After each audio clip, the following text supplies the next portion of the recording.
Subscribe करें और bell दबाएं ताकि कोई खबर रह न जाए।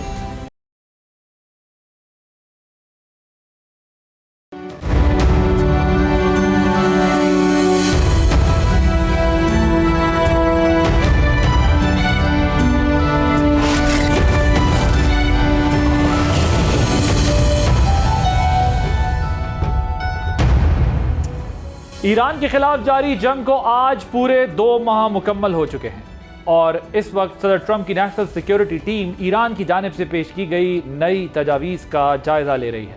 ताहम रॉयटर्स और दीगर अमरीकी मीडिया रिपोर्ट्स के मुताबिक प्रेसिडेंट ट्रंप ईरानी मंसूबे से मुतमईन दिखाई नहीं देते, जिसकी बड़ी वजह ईरान की ये तजवीज़ है कि एटमी प्रोग्राम पर बातचीत जंग बंदी के बाद की जाए, जबकि वाशिंगटन चाहता है कि जौहरी मसला मुज़ाकरात के आगाज़ में ही तय हो।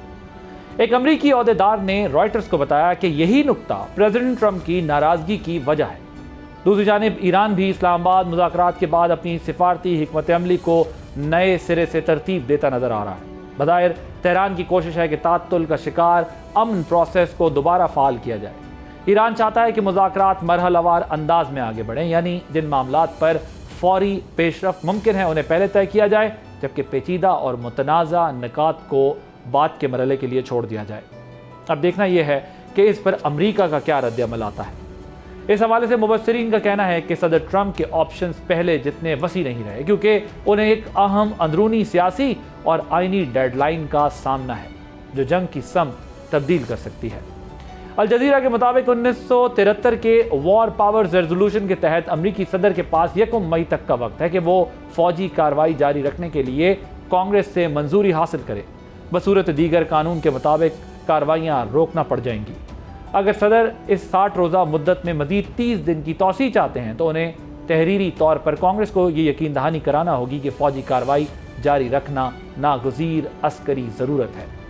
मजीद ये कि इसके लिए ऐवान नुमाइंदगान और सेनेट दोनों में सादा अक्सरियत से मुश्तरका करारदाद मंजूर होना ज़रूरी है, जो ताहाल नहीं हो सकी है। उधर सेनेट में अपोजिशन लीडर ऐलान कर चुके हैं कि डेमोक्रेट्स इस हफ्ते ईरान के खिलाफ जंगी इख्तियारात महदूद करने के लिए 6ठी बार वोटिंग कराएंगे। इससे कबल ऐसी 5 कोशिशें रिपब्लिकन अक्सरियत के बायस नाकाम हो चुकी हैं। ऐसी सूरत हाल में अहम सवाल यह है कि पाकिस्तान, जो पहले ही सालिसी की कोशिशों में मुतहर्रिक दिखाई दे रहा है, अमन मुज़ाकरात को आगे बढ़ाने में मज़ीद क्या किरदार अदा कर सकता है। इसी पर बात करने के लिए मेरे साथ मौजूद हैं इमरान अली साहब, फॉर्मर एम्बेसडर हैं, major general retired Zahid Mahmood साहब डिफेंस एनालिस्ट हैं। आप दोनों का बहुत शुक्रिया। एम्बेसडर साहब, आपसे ज़रा शुरू करूँगा। मुझे डिस्कशन में सिर्फ ये समझना है कि जहाँ तक अभी ये मामलात पहुँच चुके हैं, आपकी क्या अंडरस्टैंडिंग है कि ये मामला किस तरफ जा रहा है, और ये जो मुज़ाकरात के बाद अमेरिका और ईरान की स्ट्रेटजीज़ हैं, जो नई सजेशंस आई हैं, आपको लगता है इसमें कोई ब्रेक थ्रू हो सकता है? जी देखिए, जो ईरान ने प्रपोजल दिया ना, वो वैसे तो लॉजिकल है, लेकिन वो अमेरिका नहीं मानने लगा, मेरा नहीं ख्याल, क्योंकि अमेरिकन प्रेसिडेंट को कोई ट्रॉफी चाहिए। वो अनाउंस कर चुके हैं, वो भी और वाइस प्रेसिडेंट भी, के ट्रॉफी है ईरान को ज़ीरो न्यूक्लियराइजेशन तक लाना। तो जब न्यूक्लियर इशू की बात ही नहीं होगी, बाकी अपना हॉर्मोज और बाकी चीज़ों की बात होगी, तो कोई ना कोई न्यूक्लियर इशू के ऊपर चाहे बात हो या कोई बात हो, वो शुरू करनी पड़ेगी। इसलिए नहीं कि लॉजिकल नहीं, आई थिंक ये बड़े अच्छा है जो ईरान का प्रपोजल है, लेकिन ये अमरीकी जो ईगो है ये उसके हिसाब से कम है। ओके, अमेरिकन ईगो के हिसाब से ये कम है। जनरल साहब, CNN के मुताबिक ईरान और अमेरिका के दरमियान इतना फासला भी नहीं रहा जितना अपेरेंटली नज़र आ रहा है। आपकी क्या असेसमेंट है इस सारे मामले में, और ये जो सजेशंस आई हैं इस पर क्या, what is your take on? Because ambassador साहब का ये ख्याल है कि ये उनकी ईगो से कम है। जी, मेरा ख्याल में अभी this is gone little beyond the ego. उनके फासले कम इसलिए हैं कि दोनों जंग से निकलना चाहते हैं, और फासले दूर इसलिए हैं कि दोनों अपनी नोशन ऑफ विक्ट्री या विक्ट्री का एक वो जो ताज है ना, दोनों अपने सर पे सजा के जाना चाहते हैं। तो आई थिंक एक ऑफ रैम्प जब तक मिडिल ग्राउंड्स के ऊपर नहीं आएगा उस वक्त तक, लेकिन ये पहले इन दोनों ने फैसला करना है। अली खamenei साहब की जो शहादत हुई, उसने, वो कहते हैं ना, रजीम नहीं चेंज हुई। मेरी नजर में रजीम चेंज हो गई, और अब ज्यादा हार्ड लाइनर्स जो हैं वो बैठे हैं ईरान के अंदर। There are hard liners in America also. वो अभी प्रेसिडेंट ट्रंप को और ख़ास तौर पे वो हार्डलाइनर्स जिनकी जूइश लॉबीज़ के साथ या इसराइल के साथ ज़्यादा एफिलिएशन है या जो उनकी तरफ झुकाव रखते हैं, वो भी स्पॉयलर्स हैं। ईरान के अंदर भी स्पॉयलर्स मौजूद हैं जो हार्डलाइनर्स हैं, और इसराइल तो है ही है। ये 3 स्पॉयलर्स हैं। मेरे ख्याल में अगर एक कोई फ्रेमवर्क डिस्कस कर लें, एक फ्रेमवर्क के ऊपर एग्री हो जाए, मैं ये ज़ाती तौर पे समझता हूँ कि ईरान के लिए भी इस न्यूक्लियर इशू को सॉल्व करना बड़ा ज़रूरी है। वरना ईरान क्यों न्यूक्लियर पे तब तक कंप्रोमाइज नहीं करेगा जब तक उसको कम्प्रिहेंसिव सिक्योरिटी की गारंटी ना मिले कि जी अब उसके ऊपर हमला नहीं होगा और मिडिल ईस्ट में जो इन्फ्लुएंस है इसराइल का, इसको कम किया जाएगा, या जो बाकी इनके पार्टनर्स हैं हिजबुल्ला वगैरह और हमास और हुतीज, उनके खिलाफ भी इस तरह की कार्रवाइयां बंद की जाए। This is that comprehensive security वो जो मांग रहा है ईरान। और वो अगर उसको वो चाहिए और ये गारंटी चाहिए कि जी मेरे ऊपर आइंदा हमले ना हो या कम से कम उस डायरेक्शन में काम करें, तो उनको न्यूक्लियर पे कुछ ना कुछ मुआहदा जरूर करना पड़ेगा। ईरान को न्यूक्लियर, ये नहीं है कि सिर्फ अमेरिकन नहीं चाहते, रीजनल कंट्रीज भी कभी नहीं चाहेंगी कि ईरान न्यूक्लियर हो जाए, क्योंकि अब तो इस हॉरिजॉन्टल एक्सपेंशन हुई जो वॉर की, ये और खतरनाक सिचुएशन कर दी गई है। तो देयर कैन बी, जिसके चांसेस बहुत मुश्किल हैं, जैसे इमरान साहब बिल्कुल सही फरमा रहे थे कि अमेरिका इस पे मानेगा, क्योंकि प्रेसिडेंट ट्रंप एक ही तो चीज लेके बैठे हैं, जेडी वैंस भी एक ही चीज लेके बैठे हैं, हैशटैग सब उनकी एक ही है कि non nuclear Iran atom bomb नहीं रख सकता। तो आई थिंक देखते हैं किस तरफ जाते हैं, लेकिन एक फ्रेमवर्क पे एग्री भी हो सकते हैं, कुछ इस तरह की गारंटीज हों जो विन विन सिचुएशन कर दें। ईरान को भी चाहिए कि कम्प्रिहेंसिव कंप्लीट पैकेज के लिए चला जाए, वो उसके लिए भी बेहतर है, रीजन के लिए बेहतर है, और अमेरिका की भी फेस सेविंग इसी में है, ईरान की भी फेस सेविंग इसी। ठीक है एम्बेसडर साहब, ये जो जनरल साहब बात कर रहे हैं कि जो हार्डलाइनर्स आ गए, जो फर्स्ट ईयर लीडरशिप को एलिमिनेट किया यूएस ने, तो क्या ये ज़ाहिर एक तो हम मिलिटरीली देख रहे हैं, ठीक है वो एयर डोमिनेंस अपनी क्रिएट कर गए, सुपीरियॉरिटी दिखा दी, नेवी उनकी इफेक्ट कर दी, लेकिन मिज़िल्स ने जो गल्फ़ को नुकसान पहुँचाया ईरानी, जो वहाँ पर नुकसान हुआ वो अब इरिवर्सिबल है, क्योंकि एक उनकी जो मिथ थी वो टूट गई कि ये सिक्योर प्लेसेस हैं और ये बड़ी बिजनेस फ्रेंडली इन्वायरमेंट है सारा एंड ऑल। और फिर जो अभी बात कर रहे हैं कि एक हॉरिजॉन्टल एक्सपेंशन की तरफ ये मामला अब चला गया है, ना वो रजीम चेंज कर सका जो करना चाहता था, ना वो ईरान को पूरी तरीके से रिस्ट्रिक्ट कर सके, उन्होंने मिडिल ईस्ट का जो हाल किया, और फिर स्ट्रेट ऑफ हॉर्मुज़ नामी एक चीज़ जो है वो उनके लिए प्रॉब्लम बन गया। अभी सारी सिचुएशन को देखते हुए आपको क्या लगता है कि उनको किसी ने मिसगाइड कर दिया, इजराइल ने मिसगाइड कर दिया, या फिर उनका प्लान यही था, या फिर ये प्लान नहीं था, फंस गए? What is your take on? देखिए, ये जो था खुद भी वो बहुत ज़्यादा एक किस्म का उनका ख्याल था, मिथ थी कि हम वी आर सो ग्रेट कि हम हफ्ते के अंदर अंदर ईरान में चेंज ले आएंगे। गलत स्टेटमेंट्स थी या गलत उनके पास चीज़ें थी कि ईरान के लोग खड़े हो जाएंगे, जो अपराइजिंग थी। इसराइल ने भी उनको मिसगाइड किया। इसराइल का एम फ़र्क था, इसराइल का एम ये था कि ईरान का जो डिफेंस इंफ्रास्ट्रक्चर है उसको तबाह कर दे, और उसमें इसराइल और अमेरिका काफ़ी हद तक कामयाब हुए हैं। लेकिन ईरानियन जो गवर्नमेंट है वो सॉलिड रही। तो एम क्या उनका होना था, ये लोग एक क्वागमायर, एक दलदल में फंस गए, ना खुद इनसे निकला जाता है। और दूसरा, ईरान की डिप्लोमेसी बहुत अच्छी है, उन्होंने फ्रॉम इस सिचुएशन से भी बहुत अच्छा ये सारा कुछ अपने आप को कंडक्ट किया है।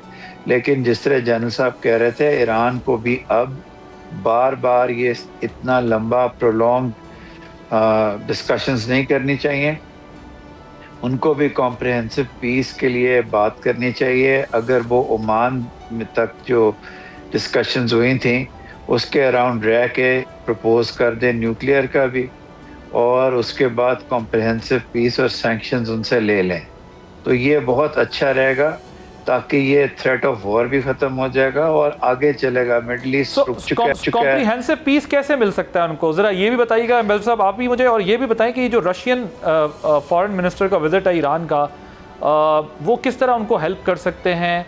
खुद एक वॉर में है, यूक्रेन के मामले में है, वो इस सारे प्रोसेस में क्या हेल्प कर सकते हैं?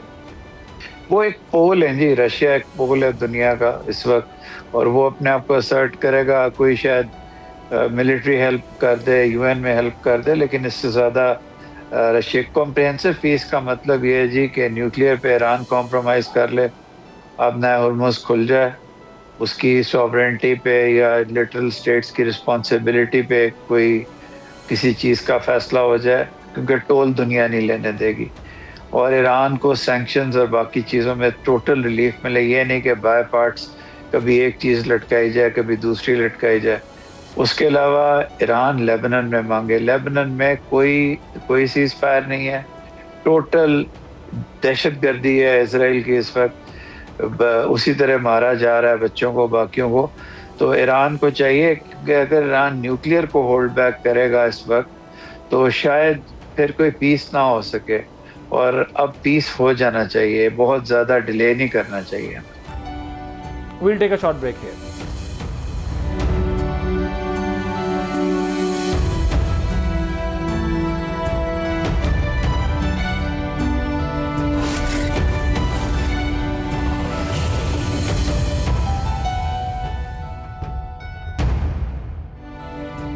Welcome back. जनरल साहब, यही लेबनान की सिचुएशन पे आपसे भी वहाँ पर एक पीस को रिस्टोर करने के लिए, स्टेबिलिटी के लिए क्या इजराइल की भी गारंटी की ज़रूरत होगी, जो ऑलरेडी लेबनान में जंगबंदी के बावजूद हमले कर रहा है?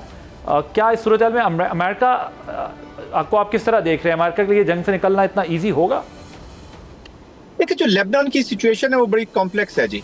इन अ वे कि इजराइल और लेबनीज गवर्नमेंट आपस में बातचीत कर रही हैं, जिसको हिजबुल्लाह ने रिजेक्ट कर दिया जी। वो समझते हैं कि हम पार्टी नहीं है। हिजबुल्लाह ये एक तो एक्सक्लूजन देखे ना, उसका पॉलिटिकल भी एक प्रेजेंस है, और मिडिल ईस्ट में पहले भी बहुत से तजर्बे हम देख चुके हैं। आप सीरिया में देख रहे हैं कि किस तरीके से वहाँ पे हुकूमत तब्दील की गई और फिर रेबल ग्रुप्स के लोगों को आप ले आए पावर में, वो भी आ गए, तो एक तजर्बा तो हो चुका है। तो मेरे ख्याल में हिजबुल्लाह को भी बातचीत में शामिल करना होगा। एक कंप्रिहेंसिव जिस पीस की हम बात कर रहे हैं, उसमें फिर जितनी वॉरिंग फैक्शंस हैं, एक चीज याद रखिएगा, ये नॉन स्टेट एक्टर्स को जब आप मेन स्ट्रीमिंग नहीं करते, इनकी फेल हो जाते हैं या लेट हो जाते हैं, तो फिर ये और नॉन स्टेट एक्टर्स को ही जन्म देती हैं। देखिए ना, अभी इराक के अंदर ISIS का जो क्रिएशन है, वो उस मिलिट्री की बैनिंग या उन लोगों को एक्सक्लूड करने, किसी भी सोसाइटी को आप एक्सक्लूड करेंगे, यही प्रॉब्लम। अफगानिस्तान देख लें, उस वक्त भी जब ऑल इंक्लूसिव अगर गवर्नमेंट बनती या कोई इस तरह का पॉलिटिकल डायलॉग होता या पॉलिटिकल जो माइंड था तालिबान का, उनको शामिल कर लिया जाता अफगानिस्तान के अंदर जब अमेरिकन एप्लीकेशन है, तो ये जो है ना, किसी को एलिमिनेट करना ये बड़ा मुश्किल हो जाता है जी। उन्होंने भी लेबनान के सीज फायर को उसको नहीं मान रहे हैं। वहाँ खैर सीज फायर तो है नहीं, वो सीज फायर का वहाँ में मतलब ये होता है कि लेबनान सीज करेगा और इजराइल जो है वो फायर करता रहेगा। तो I think that's what comprehensive peace. देखिए, कम्प्रिहेंसिव पीस की जब हम बात करते हैं, तो which is the big elephant in the room, that is Israel. Israel को मिडल ईस्ट के सिक्योरिटी आर्किटेक्चर से निकालना, उसको जब ये लाए हैं यूरो कमांड से उठा के सेंटकॉम के अंदर और यहाँ बिठाया गया है, तो उसको यहाँ से निकालने का तरीकाकार यही है कि ईरान जो है अपनी जो मिडल ईस्ट के साथ रिलेशनशिप है, इसको इम्प्रूव करे और एक कलेक्टिव सिक्योरिटी के बीच में, एक कलेक्टिव इकोनॉमिक एक्टिविटी के बीच में, कलेक्टिव सिक्योरिटी या फॉरनेस के बीच में जाए। आइसोलेशन में फिर प्रॉब्लम्स होंगी। इसको आइसोलेशन में ये कभी भी ये समझ ले कि मैंने अमेरिका को जंग गिरा दिया तो उसके बाद फिर मैं इंटिमिडेशन कोर्जन कर दूंगा, it is not going to happen. फिर मिडिल ईस्टर्न कंट्रीज जो हैं, खासतौर पे अरब वर्ल्ड जो है, they are very sensitive to this. Already वो नाराज हैं। वो तो पाकिस्तान की मेहरबानी है ईरान के ऊपर, या पाकिस्तान की मेहरबानी है इन ममालिक के ऊपर के इसने रिस्ट्रेंट करवाया है इन लोगों से। It is two way. Pakistan ने बहुत लुक आफ्टर किया है, दोनों का फायदा हुआ है इस पे। तो I think Iran will have to review their policies, Arab world will have to review their policies. अब ये उन्हें भी पता चल गया कि हम जिस वेस्टर्न अमेरिकन और वेस्टर्न सिक्योरिटी आर्किटेक्चर के साथ, ठीक है वो टाइम तो लगेगा, उनका एक माइंड सेट है, कल्चर है, आराम से निकलेंगे, लेकिन एक सोच आ गई कि स्ट्रेटेजिक ऑटोनॉमी के लिए we will have to buy few more baskets जिस पे हम अपने एग्स रखते जाएं। ओके, इमरान साहब, लेबनान और ईरान के मामले को अमेरिका ने अलग कर लिया है, लेकिन क्या आइसोलेशन में कोई एग्रीमेंट हो सकता है? क्योंकि लेबनान में ईरान का अहम मज़ामती पार्टनर हिजबुल्लाह शामिल है हुकूमत के अंदर। लेकिन जिस तरह सर कह रहे हैं कि ये बाय पार्ट्स करके ना एक को हटा के बाकियों को करके तो वक्ती तौर पे शायद कोई एग्रीमेंट वगैरह हो जाए, फिर वो ख़राब हो जाएगा। तो बड़ी इम्पोर्टेंट बात ये की है सर ने, और ये सही है कि अब ये आहिस्ता आहिस्ता गल्फ़ की कंट्रीज़ और ईरान एक पेज पे आने की कोशिश करें। दोनों की गलत पॉलिसीज़ की वजह से इन दोनों में हमेशा लड़ाई रही है, जिसका फ़ायदा दूसरों ने उठाया। पाकिस्तान और चीन ने सऊदी अरेबिया की और ईरान की जो कोई एक सुलह ऑफ सॉर्ट्स कराई थी, उसका बहुत फ़ायदा हुआ और पाकिस्तान की वजह से ओपन वॉरफेयर नहीं शुरू हुई सऊदी अरेबिया की तरफ से ईरान के ऊपर। पाकिस्तान ने अपने वेट से बढ़ चढ़ कर जो कर सकता है किया है।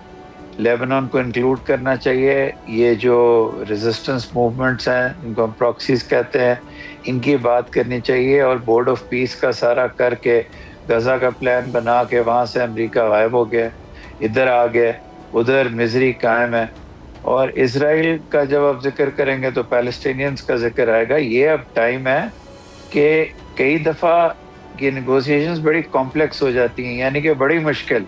अगर आप आइसोलेशन में लें, अगर आप एक ग्रैंड जेस्चर के तौर पे स्टेट्समैन जो होते हैं, जो बड़े लोग होते हैं, वो चाहें तो इसका अपॉर्चुनिटी का फ़ायदा उठा के एक ग्रैंड कॉम्प्रोमाइज़ जिसमें गिव एंड टेक के तहत starting from the Palestinians down to straits of Hormuz Pakistan का सिक्योरिटी आर्किटेक्चर में बनना, सब कुछ हो सकता है अगर इस वक्त अमेरिकन्स ब्रेथ ऑफ माइंड दिखाएं और ईरानियंस भी। ईरान भी हर चीज़ में वो जो डीप नेगोशिएशन है, जो उनका एक तरीका है कि उसको एंड करके छोड़ते हैं।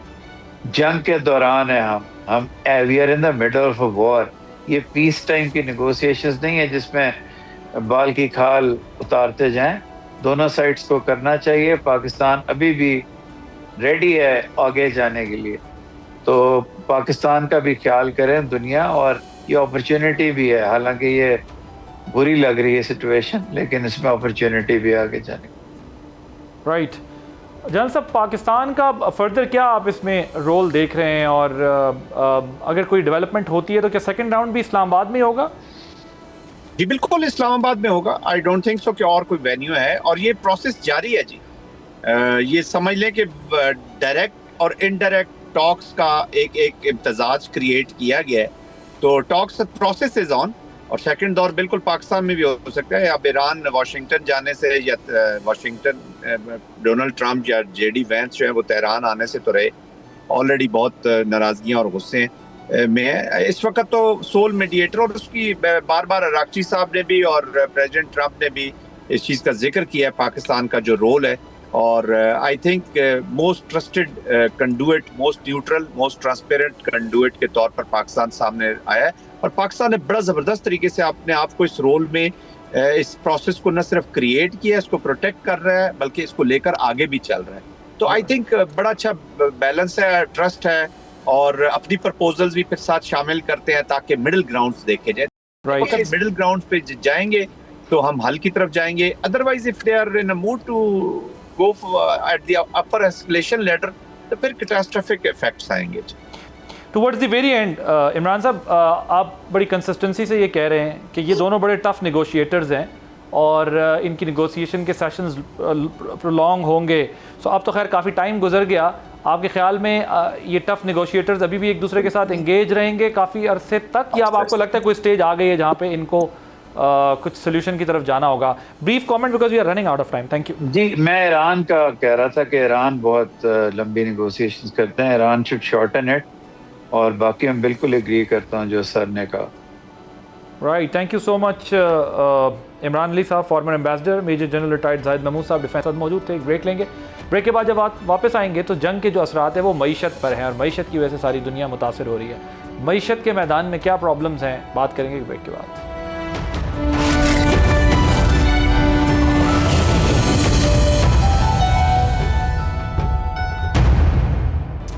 Welcome back. पाकिस्तान के लिए IMF प्रोग्राम के तहत $1.2 अरब की अगली किस्त की मंजूरी के सिलसिले में अहम पेशरफ्त सामने आई है, और IMF बोर्ड का इजलास 8 मई को तलब कर लिया गया है। इस इजलास में पाकिस्तान की मुआशी कारकर्दगी को और इस्लाहाती प्रोग्राम का जायज़ा लिया जाएगा। इससे पहले गुज़िश्ता रोज़ एक और अहम पेशरफ्त हुई, जब स्टेट बैंक ऑफ पाकिस्तान ने शरह सूद में 1% इजाफा किया। मरकजी बैंक ने साथ ही खबरदार किया कि कौमी मईशत स्टैगफ्लेशन का शिकार हो गई है, यानी ऐसी सूरत हाल जहाँ एक तरफ GDP ग्रोथ कमज़ोर और दूसरी जानिब महंगाई बुलंद सतह पर बरकरार है।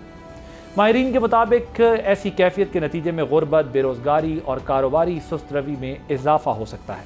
ताहम दूसरी जानिब इक़्तिसादी राब्ता कमेटी ने महंगाई में कमी और कीमतों में इस्तेहकाम पर इत्मीनान का इजहार किया है। वज़ीर ख़ज़ाना मोहम्मद औरंगज़ेब का कहना है कि रवा माली साल मुल्क की मईशत तकरीबन 4% की शरह से तरक्की करेगी। उनके मुताबिक करंट अकाउंट सरप्लस में है, IT बरामदात हौसला अफजा हैं, जबकि तरसीलात ज़र में भी मुसलसल इजाफा देखा जा रहा है। अब सवाल यह है कि स्टेट बैंक और वज़ारत ख़ज़ाना की पेशगोई में इतना फ़र्क क्यों पाया जाता है। इसी पर बात करने के लिए मेरे साथ मौजूद है माहिर मईशत डॉक्टर खाकान नजीब साहब। खाकान नजीब साहब, thank you so much for joining us. IMF board का इजलास 8 मई को तलब कर लिया गया है। क्या कोई मुमकिना रुकावट देखते हैं या किसकी मंजूरी अब बस एक फॉर्मेलिटी है?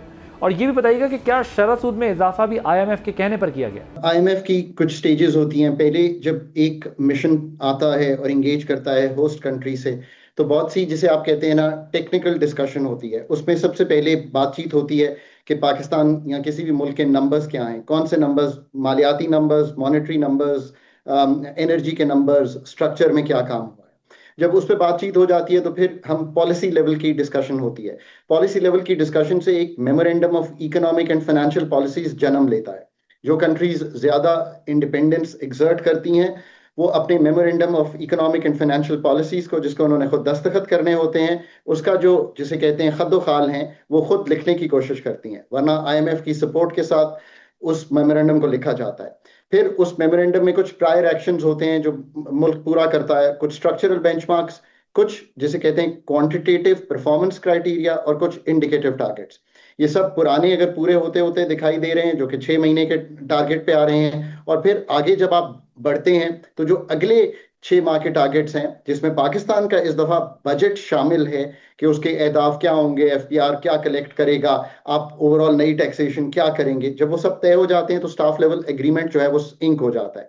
उसके बाद वो पूरे बोर्ड में सर्कुलेट होता है, 6 हफ्ते का टाइम पीरियड दिया जाता है और फिर बोर्ड में चला जाता है। बोर्ड में नुमाइंदगी सारे मुल्कों की होती है, पाकिस्तान की रिप्रेजेंटेशन भी हो रही होती है through its own executive director या थ्रू समवन एल्स, और वहां पे हमें कुछ ऑपोजिशन भी मिलती है। क्योंकि मैंने खुद पाकिस्तान का 13-16 का प्रोग्राम एंकर किया है, लीड किया है, तो इंडियंस बहुत से सवाल पूछ लेते हैं, उनके अप्रोप्रिएट जवाब दिए जाते हैं। बट लाइकली है, जो मैंने पाकिस्तान की इस वक्त पोजीशन देखी है, इन अल्हम्दुलिल्लाह जो बोर्ड मीटिंग होगी, we should be able to go through on the 1% increase. I think increase जरूरी थी टू गिव अ सिग्नल कि इन्फ्लेशन एक्सपेक्टेशंस को टेम करना है।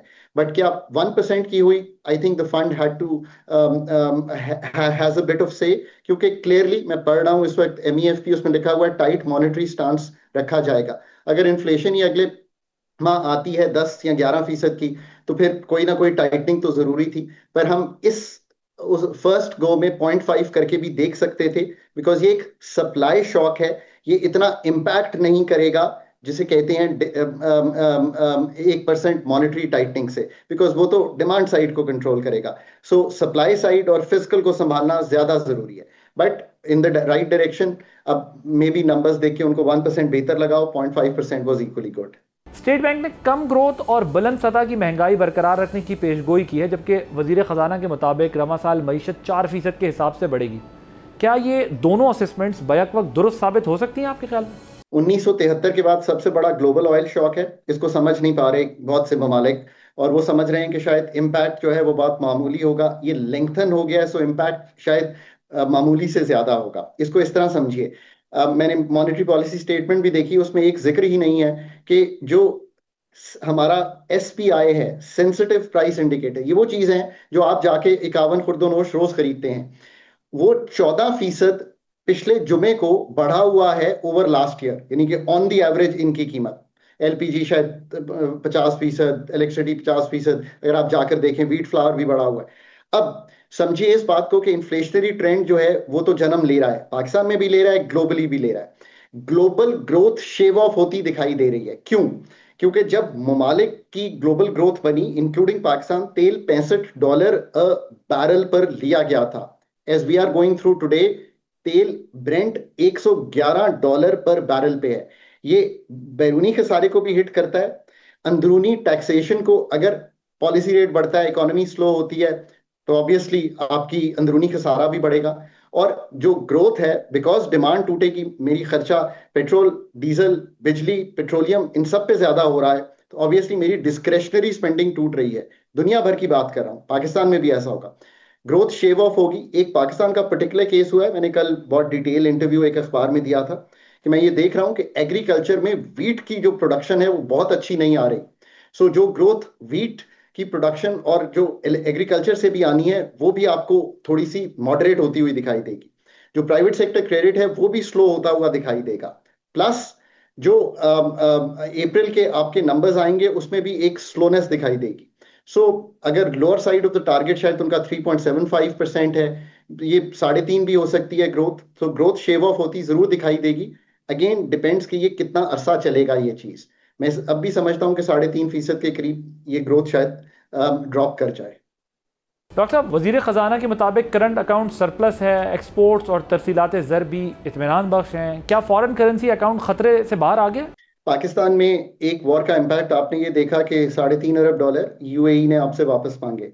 पाकिस्तान ने दो चीज़ें फौरी तौर पे की, सऊदी अरेबिया से जाकर $3 अरब की एक सपोर्ट फैसिलिटी ली। ये एक वो फैसिलिटी है जो स्टेट बैंक में पार्क होती है, सो दैट आपके रिजर्व्स ना ड्रॉप करें, इसलिए कि आपने आईएमएफ से वादा किया हुआ है कि आप $18 अरब के करीब, 17.5 के करीब एक्चुअली ले जाएंगे जून तक अपने ज़र मुबादला के ज़खायर को। साथ ही आपने $750 मिलियन, मेरे ख्याल 7% पर यूरो बॉन्ड का इजरा किया। ये दोनों चीज़ें इसीलिए करना पड़ी कि आईएमएफ के साथ एक वादा वहीद है और सपोर्ट करने के लिए फॉरेन एक्सचेंज की पोजीशन। हमारी फॉरेन एक्सचेंज की पोजीशन इसलिए भी अच्छी रही है कि मार्केट बहुत लिक्विड है और स्टेट बैंक ने शायद $12 अरब पिछले 12 से 18 माह में खरीदने की जो पोजीशन है वो बरकरार रखी है। लेट्स सी कि कैसे प्ले आउट करता है हमारा जैसे कहेंगे आप रेमिटेंस का फ्लो। और दूसरा, अगर $14 अरब की आपकी इंपोर्ट थी, किस चीज़ की? पेट्रोलियम प्रोडक्ट की। अगर ये तेल की कीमत बढ़ती है तो ये 2-4-5 अरब डॉलर बढ़ सकती है आने वाले 12 माह में। सो इसको वॉच करना बड़ा जरूरी है। इसीलिए demand conservation is your best strategy to move forward.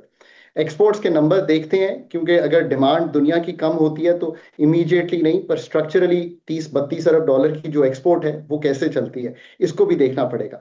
सो हमें बहुत ये देखना है कि जो एफएक्स पोजीशन है कंफर्टेबल है। ये मैं जरूर कहता हूँ 2.5 माह के इंपोर्ट कवर है, बट सिक्योर तो तभी होंगे ना जब 3, 4 या 5 माह के आपके रिजर्व्स की पोजीशन आएगी। और NIR, ये बहुत कम लोग समझते हैं, नेट इंटरनेशनल रिजर्व्स, ये अभी भी वो 12 माह के रिजर्व्स होते हैं जो हम अगर 12 माह में अपने पैसे वापस करने पड़े तो ये पॉजिटिव होने चाहिए। ये पाकिस्तान के अब भी नेगेटिव हैं। ये एक ओवरऑल सिचुएशन है। IMF एंकर्ड है, इसलिए कंफर्टेबल है। डॉक्टर साहब, अगर आज जंग खत्म हो जाए तो पाकिस्तान को जंग से पहले वाली हालत में आने के लिए कितना टाइम लगेगा, स्पेशली महंगाई और इंटरेस्ट रेट के हवाले से आप जरा अगर हमें बताएं कि हम कहां पर खड़े होंगे? पाकिस्तान को जंग से पहले वाली हालत से बेहतर हालत में आना है। इसका मतलब ये है इज द फॉलोइंग। सीखना ये है कि जंग में बगैर किसी रिजर्व्स के जाना एक प्रूडेंट पॉलिसी नहीं थी। 3 साल 4 साल पहले, क्योंकि मुझे अच्छी तरह याद है, कोविड के बाद बहुत हायर लेवल मीटिंग्स में, स्ट्रेटेजिक मीटिंग्स में ये डिस्कशन होती थी और मैं यही समझाता था कि आपको स्ट्रेटेजिक रिजर्व्स बिल्ड करने हैं। जब आप वॉर में गए थे, you had no strategic reserves. आपके पास 5 दिन के क्रूड के और शायद 20-22 दिन के होंगे पेट्रोलियम के, तो क्या 28 दिन के कमर्शियल फ्रेमवर्क के रिजर्व्स थे। आपको एक स्टडी भी हुई है, उस स्टडी को इस्तेमाल करें और देखें कि ये रिजर्व्स कैसे बिल्ड करने हैं, नंबर 1। दूसरा, आपने इंडिजनाइजेशन ऑफ एनर्जी कैसे करनी है, थर्कोल, जेर जमीन गैस, ये सारे काम आपने, पन बिजली, solar beyond day time into sodium and lithium batteries कैसे करना है, फ्रेट कैसे कैरी करना है। और सबसे बढ़ के इस वॉर से जो निकलनी चाहिए चीज, वो पाकिस्तान को ये सोचना है कि जो मीडिएशन एंड फैसिलिटेशन का एक्सेलेंट वर्क हुआ है वो ट्रांसलेट करे कि IP pipeline, import of oils from Iran and then Karachi, वही एक westward movement of Pakistan trade, which means कि हम ईरान, कार कंट्रीज, चाइना, इसकी जो ट्रेड वेस्टवर्ड है पाकिस्तान की। मैं हमेशा पाकिस्तान का एक मैप सा बनाता हूँ, एक westward trade in and out दिखाता हूँ। और मैं ये सोचता हूँ कि किसी दिन हम पाकिस्तान का, अभी मीट भेजा है, कौन सी प्रोडक्ट्स हैं ये बाहर भेज सकते हैं। सो ये पूरा एक हमारे पास खित्ता मौजूद है ऑयल और एनर्जी मंगवाने का, और बाकी सब कुछ जो हम बनाएं और नई चीज़ें भी बनाएं वो बेचने का। ट्रांसशिपमेंट का हब दुबई कैसे बन सकता है और मेंटेन कैसे कर सकता है, और फूड सिक्योरिटी की बास्केट हम कैसे बन सकते हैं मिडल ईस्ट की, ताकि हम अपने फूड सिक्योरिटी को इम्प्रूव करें। और स्ट्रक्चरली जो कमजोरियां एनर्जी सेक्टर की एक दफ़ा फिर सामने आई हैं, उनसे कैसे निकला जा सकता है। इन दी एंड मेरा फेवरेट जो पाकिस्तान का मुशाहिदा है वो यही है कि पाकिस्तान को एक्सटर्नल शॉक से बचाने के लिए बफर्स एफएक्स के, एनर्जी के, फूड के और सोशल ये मेंटेन करने हैं। और ये सब काम जो स्ट्रक्चर की ट्रांसफॉर्मेशन की बात हुई है, इसके लिए you need to put a set of people together at very very important positions, जो इस चीज को इतनी ही सादा जबान में समझते हो और इतनी ही सादा जबान में एग्जीक्यूट करने की सकत रखते हो। हम हर बार मनमोहन सिंह की एग्जांपल तो देते हैं। Manmohan Singh may have been a very very high calibre economist. मैं कैम्ब्रिज में थे तो मेरी मुलाकात भी हुई है। He was a great head hunter of the Indian economy. उन्होंने स्ट्रेटेजिक प्लेसेस पे ऐसे लोगों को लगाया, चाहे वो एनर्जी, फिस्कल इकोनॉमिस्ट्स हों। पाकिस्तान को भी यही करने की ज़रूरत है, और इन सब चीज़ों को अगर कर लेंगे, पाकिस्तान के मसाइल बड़े छोटे हैं, बड़े मिनिस्क्यूल हैं, 5 साल में मुख्तलिफ लगना शुरू हो जाएगा। Right, thank you so much. Doctor Khaqan Najib economist हैं, हमारे साथ मौजूद थे और बता रहे थे कि महंगाई और शरह-सूद की क्या पोजीशन होगी, और पाकिस्तान जहां खड़ा हुआ था इस जंग से और माशी मसाइल से निमटने के बाद उसको कितना टाइम लगेगा उसकी मईशत को रिकवर करने में। आदिल अब्बास की इजाज़त दीजिए, अल्लाह हाफिज़।